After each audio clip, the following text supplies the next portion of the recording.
Hey, good morning guys, it's Peter here, and today we're going to be installing a tint on my car. It's only been a week and a half and I'm already getting it tinted, as well as doing a 1 week impression of the car.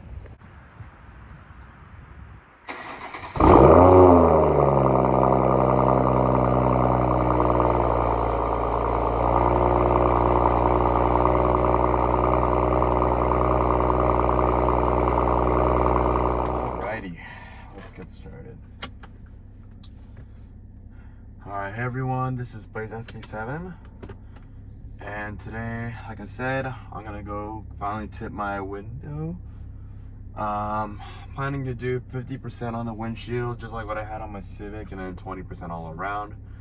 I used to have a limo tint in the back, but I realized I don't really need that anymore. I'm just gonna do 20%, should be good. I still want people to be able to see me.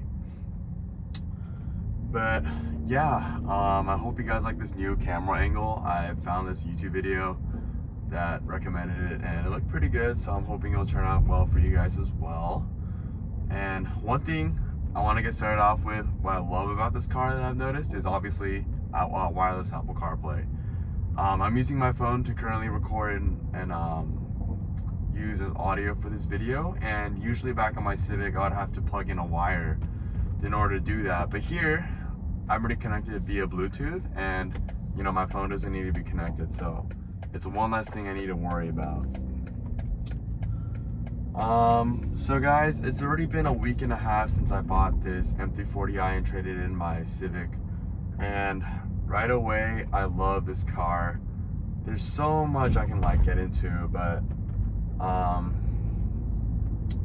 obviously it's a completely different price point than the Civic. The Civic was in the mid 20,000 range, while this car was brand new, was around like 65 to 70,000 if you got all the options that you wanted. But I picked this up for around 4,200. So no, not 4,200. No, that'd be crazy. No, 42,000. And yeah, so obviously the interior and everything with it would be completely different. It's all leather wrapped. The panels are a lot nicer material. The screen's a little bit bigger, a little bit wider. The vents, obviously a much higher quality. So this is an luxury car. It's a BMW. It's not a 5 Series, it is a 3 Series, but still it's very, very luxurious coming from a Civic. Now, I did test drive an M340i, that was decent, but I mean, it felt too, how do I say it? It didn't feel as like centered towards me, you know? It felt like very luxurious if I was like a dad just driving my kids, but for a car that was like supposed to be sporty, it didn't feel as like driver oriented as the M340i. So that's one thing I loved about this car.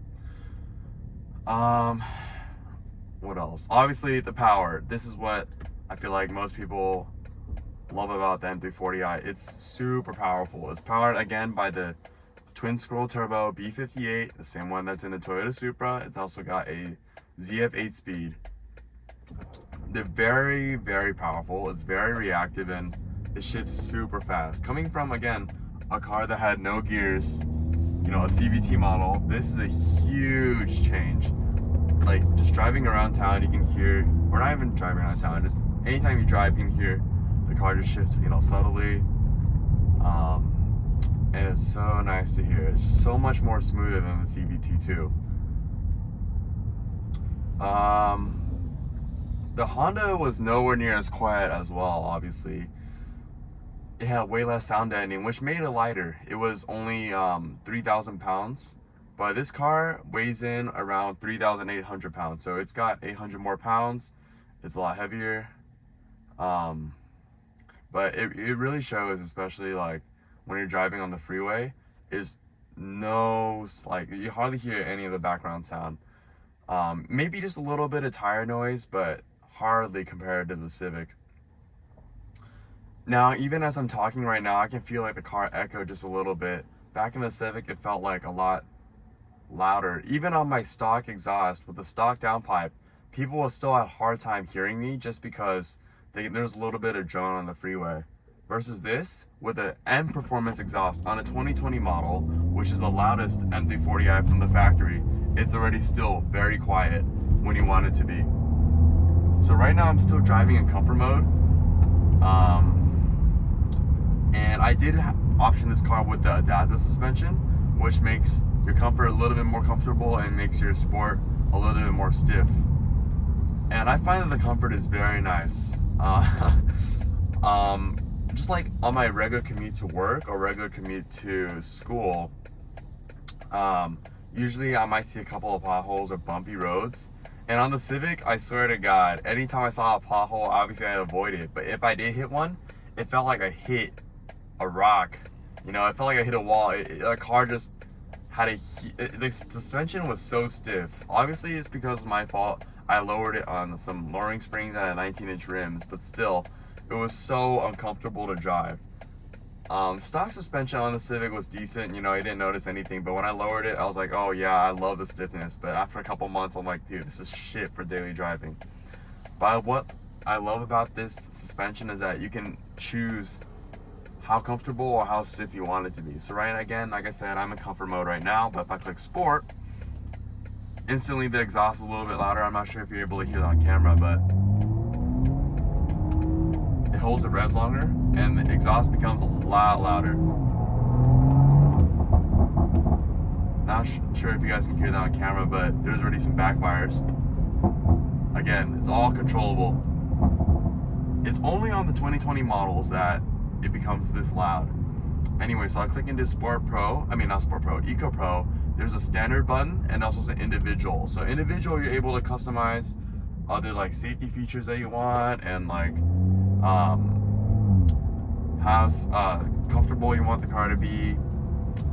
In sport mode, you're able to customize how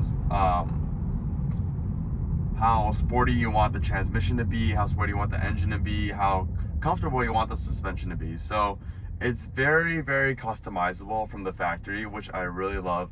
The Civic was just either this or that, you know. If you wanted your car to be stiff, you had to lower it, and there's no way to make it either really comfortable or make it really stiff at a touch of a button. It was either this or that. With this car, I'm able to do the best of both worlds, which I really, really like. What else? I guess daily driving MPG, it's very good. If I go into Eco Pro like I am right now, I was averaging around 25 in the city on very light throttle, maybe a little bit higher. On the freeways, I usually can get up to like 35 MPG. It's very, very good. Now in Sport Plus mode, it dies down a lot. I get around maybe like 10, 11 MPG on average if I'm like flooring it all the time. And I just went to the canyons last Saturday to Glendora Mountain Roads with a couple of my friends. In Sport Plus mode with the burbles like constantly active, I was getting around like 4 to 5 MPG. It was pretty shit. But then again, keep in mind, you're not stopping. You're constantly on the throttle, braking, constantly throttling, you know, accelerating. So it makes sense. But I love how you can go from like being 5 MPG to like 35 MPG just at a touch of a button, and obviously with some driver restraint. Yeah, so what else? Obviously, as soon as I got the car, I gave it a I was ready for like full wide open throttle a couple of times. This car is very powerful. I love it. You know, back when I had a tuned Civic, like the Variable 1.5 or Variable 2.5 with 85, it was decently quick. You know, I was able to do some like maneuvers in traffic. I'm like, oh, someone's about to cut me off, oh, I can speed up really quick and so they can't pass me or something. I don't know. You know, you're able to do those maneuvers that because you have a tune, you have a little bit more torque, you're able to get away with it. But with the stock Civic, my 180 brake horsepower, I just pretty much left the car in eco the whole time. And you know, someone cut me off, I'm like, oh, I don't have enough power to like go around them or whatever. I just let them cut me off, right?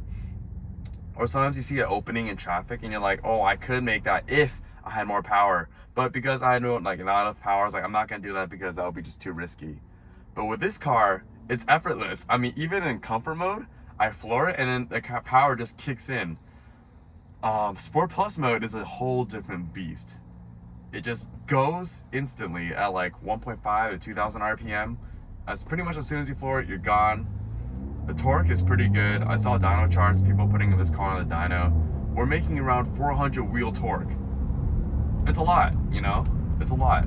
400 wheel torque, and then around 360 to the wheels for horsepower wise. So this car is not slow by any standards. I mean, I've seen videos of people racing stock Scat Packs. The M340i is a little bit faster than a Scat Pack, which, keep in mind, a Type R back then with full bolt-ons on a 93 tune making around 380 to the wheels was still struggling against a Scat Pack. Sometimes they'll lose against a Scat Pack, right? And this, from the factory, already beats Scat Packs. So it's a whole different ball game.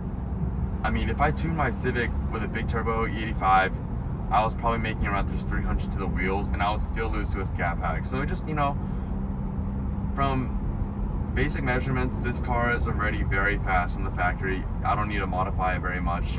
It's already very convenient. Please let me in, please let me in. Thank you so much. Okay, nice. Yes, I already also raced my friend's BMW M340i. He has a 2023 model. For their model, they come with a 48 volt mild hybrid, so their car is a little bit heavier.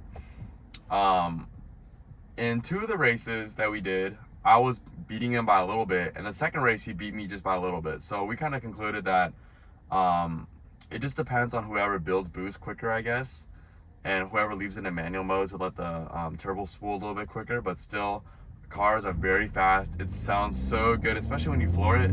Like, the exhaust is amazing. When I test drove this for the first time, I heard the exhaust, heard the burbles. I knew I had to get it. The next day, I came back and got it from the dealership. Or not dealership, CarMax, but still. I just knew, as soon as you heard the exhaust, there was no way I was gonna pass this car up. The Civic, with my muffler and resonator delete, it sounded okay. It was deep. It had a couple of burbles here and there, but still, it was still 4-cylinder. It's not inline fours don't usually sound that good. And on the Type R, I was looking at exhaust that people did, like AWE Touring or AW Track exhaust with a catted downpipe or catless downpipe. It sounded so raspy. It didn't sound that good, I'm not gonna lie. It's a 4-cylinder. I feel like very few 4-cylinders obviously sound good, except for maybe boxer engines. Boxer engines are usually the exception, but still. This inline six is one of the best inline sixes there are. I've already driven some of my friends around, and they said this is like one of the best cars they've ever heard, if not the best car they've ever heard. It's really very throaty, sounds very good. It's got pops on the factory. This is the only model year that it came from the factory with this many pops. It's because 2021 and above, the European Union started implementing new emissions regulations, so they got rid of it. But 2020 was the only year that you're still able to tune your ECU from the without needing to send it to fucking Finland. Now, I would do a poll, but it looks like we're just caught up in some traffic here. But, oh yeah, that brings me to my final point about the car. This car, one thing I actually kind of like, but also don't like sometimes, is that it feels too comfortable. Like, it blinds you at the speed that you're going. So, for example, let's say I'm going like 60 miles an hour, and if I floor it to 120, like, it doesn't feel like you're going 120. It feels like you're probably going 80 on most cars. The suspension is so good, it's so comfortable, it really fools you into thinking that you're just only going like 80 miles an hour, when in reality, you're going a lot faster than that. Okay. Looks like we have to leave at 1.4 miles, so it's not really much point in going to the left lane, but yeah, the suspension is so crazy good that it really fools you. Again, I've taken a couple of friends who've gone over 100 plus. It really is effortless for this car to go 100 plus, right? And then they're like, they don't even say anything because they don't even realize how fast we're going. You know, usually these are the kind of people in my Civic, if I went 100 plus with them, they'll be like screeching like, oh my god, slow down, we're going so fast, because the car is loud, the car is stiff, you can feel every bump. But in this car, if I go on cruise at 100 plus, they don't say anything because it's still really quiet. it's still super comfortable. So yeah, those are all the main points that I have about the car. Anyways, I'm about to go take this car to the shop and get it tinted, and I'll show you how it looks like before and after. All right guys, this is before. We're doing a 20% all around, and we're gonna do windshield, but right now it's a glass bowl.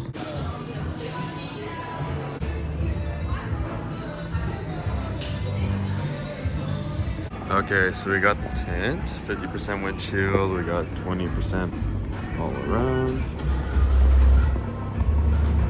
Not too dark. Looks good. Car's downshifting for me, and then just, popping. Sounds pretty good. We brake, downshift, and then.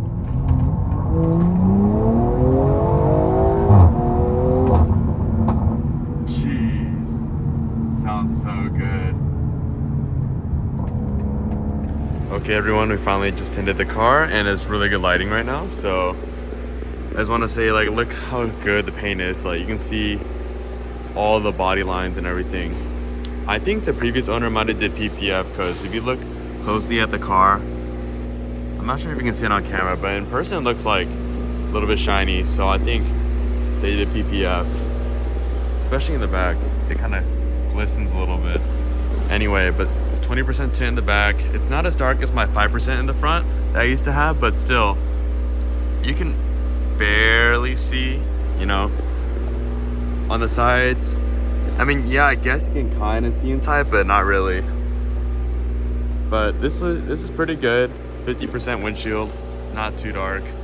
Still gives me a lot of privacy versus like the fish bowls over here that I used to look like. So yeah, it looks pretty good. Next up for cosmetics, I already ordered a new a new grill for just to replace this. I really don't like the chrome. It's also active, it can open up, but I just want to get like an older F-Series type grill. It'll look pretty good. And then eventually I might paint the calipers red. I don't know, we'll see.